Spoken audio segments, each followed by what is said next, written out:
man at the center of a viral road rage video is facing serious charges after being identified and arrested by authorities in California.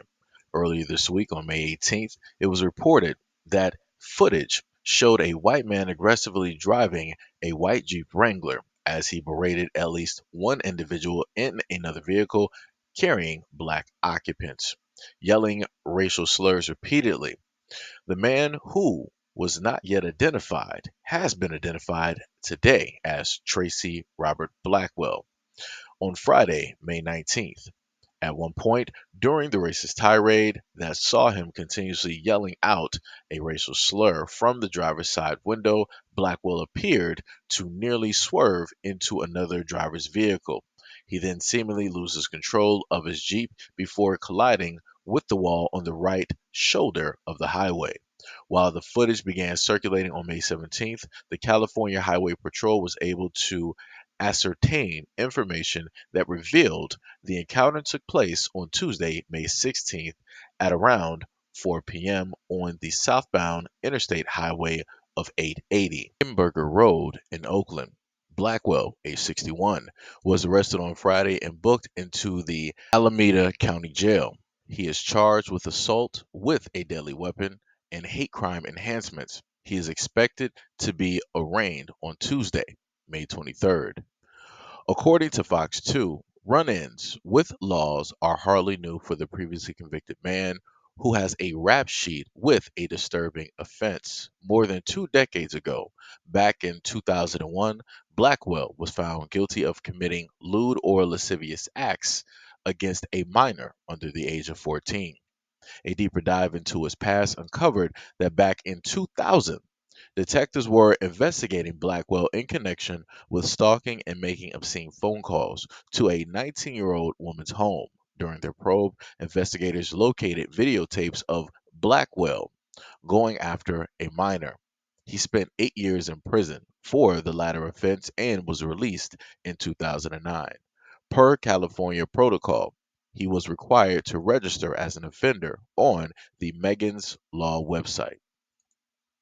It's amazing how life comes at you so fast. One moment you decide to, you know, use some slurs, and then the next moment everybody knows that you were convicted of doing some pretty heinous things. And now your case is completely out there again when you were just living directly in silence, even though, again, you're convicted, you're registered, and the information is directly out there, but you weren't really on nobody's radar up until now. So you, all in one fell swoop, have re-ruined your life after you've already initially ruined it, not once, not twice, but 3 times, from your own dumb decisions. You decided to go after minors. You decided to stalk. You decided to film yourself. And now you decided to be so stupid. After all of those things, you decided to be so stupid and decided to be a racist. How you have a driver's license is beyond me. How it is that you were even released after what it is that you did, not once, not twice, but 3 times, is beyond me. I'm really starting to think that these lawmakers are way too lenient. These judges are way too lenient when it deals with people like this. They're convicted, they're tried. All the information is directly out there. These are the type of people that should be locked up for the rest of their lives. He doesn't have much to go. He's looking death right in the face, literally. He wanted to be so racist that he almost bit the big one on the freeway because of how much hatred he has within his heart. Crazy, ain't it? But yet, Death was like, nah, I'm not going to come after him right now. Nah, it's not. It's not the time. It's not the time. Right? And then magically, he regained control of that vehicle. All I'm stating is, why release him from the get go? We wouldn't even have this story. This incident would not have even have occurred.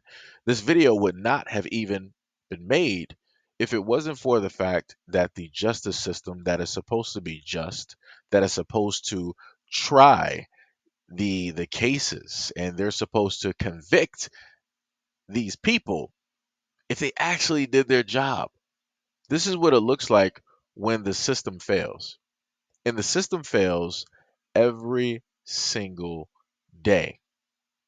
We have multiple occurrences of things like this happening, similar or worse, where the system did convict a person. They did serve their time, but it wasn't really much time that was actually served because obviously they didn't learn.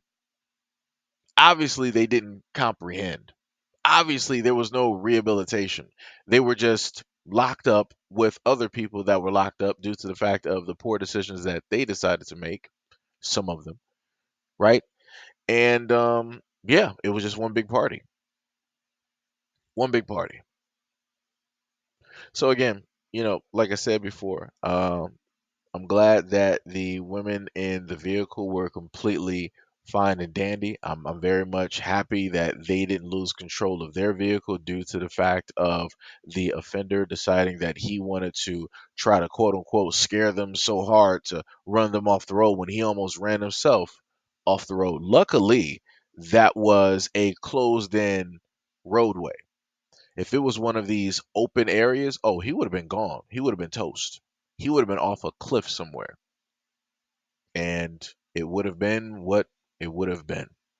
Because for all of the individuals that he has harmed in whatever way possible that he has harmed them, I'm pretty sure that they wouldn't lose any sleep. I'm pretty sure that all of those victims would give a sigh of relief and they would have the greatest sleep, the greatest rest that they've ever had in years because they wouldn't have to worry or look over their shoulder thinking about if this same person would come back to do the exact same things again, due by way of the fact of how it is that the justice system failed them.